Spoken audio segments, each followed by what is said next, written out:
What's up guys, it's me Charlie, and there's something about Kid Omega that I want to tell everyone.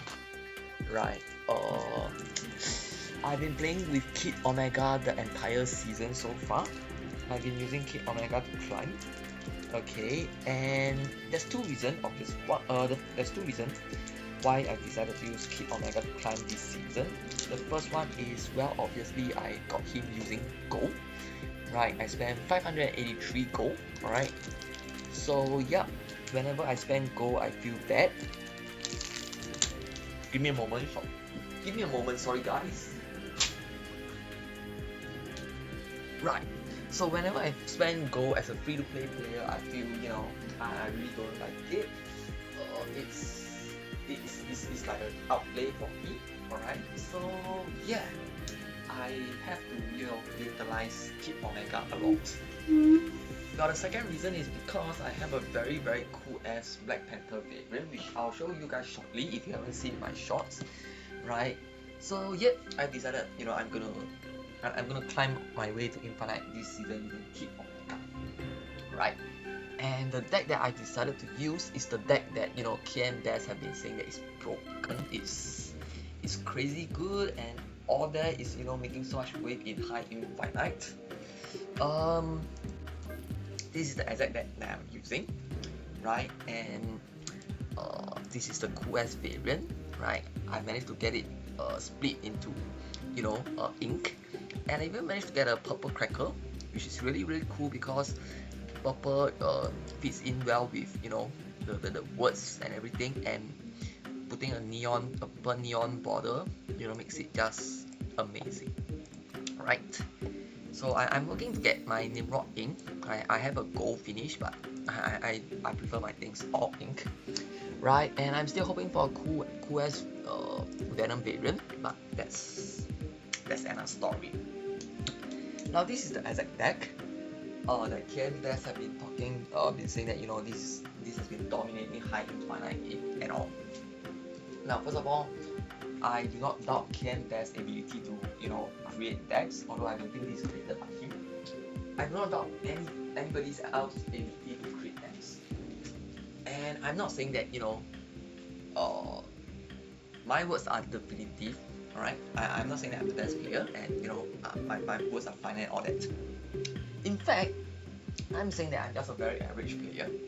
Alright, and for a lot of people, the best decks, the tournament winning deck, the best decks that are being presented to you may not necessarily, in fact I would say that it's often not the best deck for an average user to use, right? Because let's face it, let's be very honest, we are not as good as the people who spend a lot of their time playing this game, be it because it's part of their income stream and all, or they just want to play it very actively and all. But if you are an average player, then the true fact is we will be better off playing average decks, decks that is a little bit more silver ball across the board.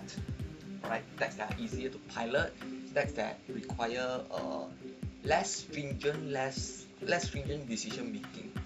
Right, so moving on to this deck, as you can see, I'm currently sitting at 96. Okay, and the true fact is I haven't exactly breezed through the ladder. Right, it's I think day 3. It's day 2 or day 3. I can't really remember. Let's take a look. Hey, it's going to be day 3. Right, so I haven't exactly breezed through the ladder. Although I do have to admit that I spent some time in Conquest fooling around as well, playing some C4 Prodigy. Right, so yeah, but I haven't actually breezed through ladder with this deck either. Does Kid Omega makes it a lot better? Yes. Alright, because obviously you can explode, you can choose to you can destroy Nimrod and have so much more Nimrods. Okay, and of course Elixir helps a bit, because if you manage to if Surge managed to hit Venom, you could potentially have a Elixir revival, and then you can play Venom, and then you can play Carnage, and then you really have a lot of Nimrods. Of course, we have the alternate playline, which is Symbiote Spider-Man, Black Panther and Arnim Zola, which is also crazy.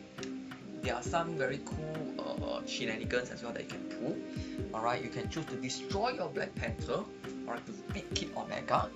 Alright, destroy Black Panther using Kid Omega, and then bring it back using Elixir into a lane that, you know, your opponents are not aware. Sorry, not aware, but you know that they have to predict. Alright, and when you bring back that Black Panther using Elixir, the Black Panther reveals again and doubles up again. So there are many cool shenanigans that you can do. Alright, but all in all, I don't think this deck is overpowered.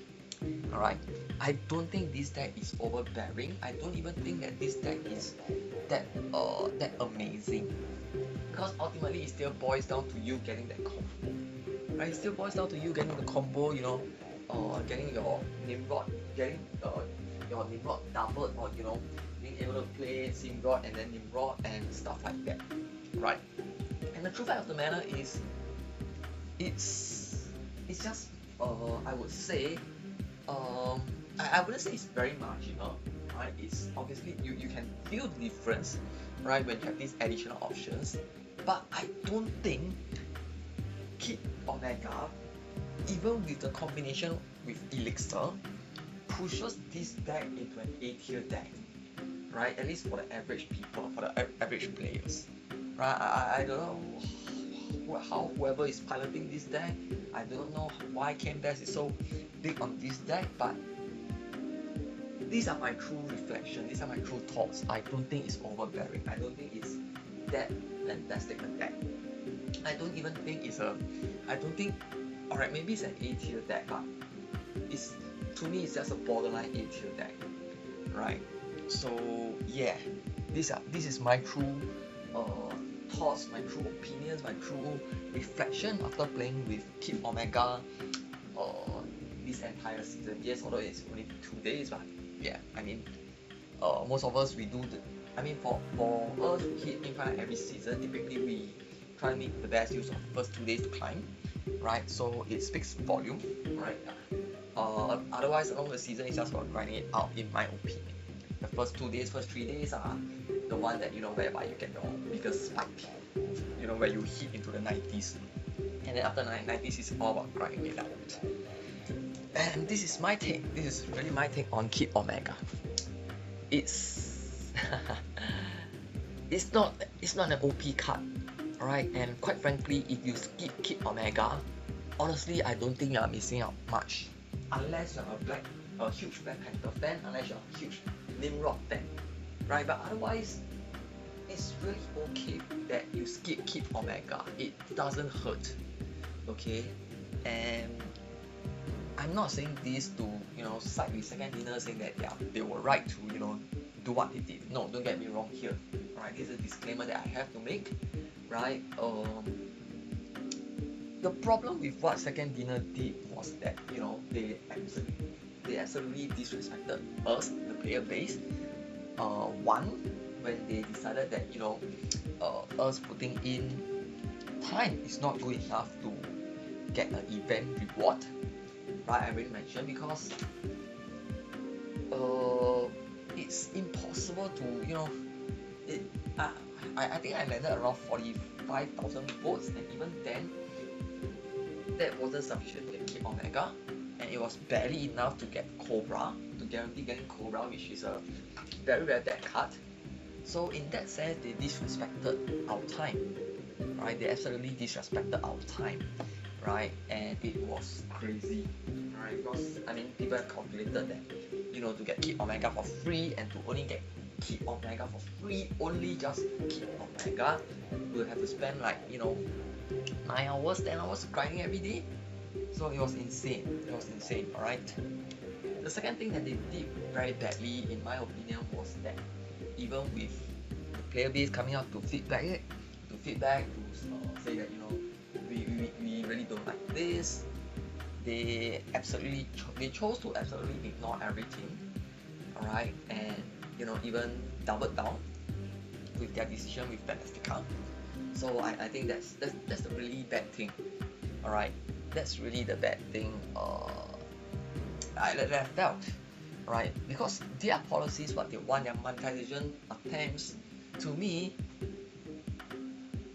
can be bearable under the right circumstances, which obviously did not occur, right? Which makes the whole entire thing so bad. Alright, so in any case, PLDR, I honestly think that Kid Omega isn't that great. Okay, if you skip Kid Omega, then honestly you do not need to feel upset about it, right? And if you're thinking of rushing to get Kid Omega via tokens and all, I would say unless you're a huge Nimrod fan, unless you're a huge Black Panther fan, don't bother. Honestly, don't bother. And to even have a huge impact here, you kind of also need Search and Elixir. They are also very critical. Alright, but this shouldn't be a problem because they are available via the old Series 5 packs, so they are available at 4,000 each. But of course, the big question is how big is your pool, right? So yeah, that's all I have, guys, and I don't know how smooth the remainder of my climb will be. I still have quite a fair bit to go, right? But hopefully, you know, the Kids Black Rock get me there. Thank you guys for tuning in, and although I'm finding it increasingly difficult to say, good luck, happy snapping.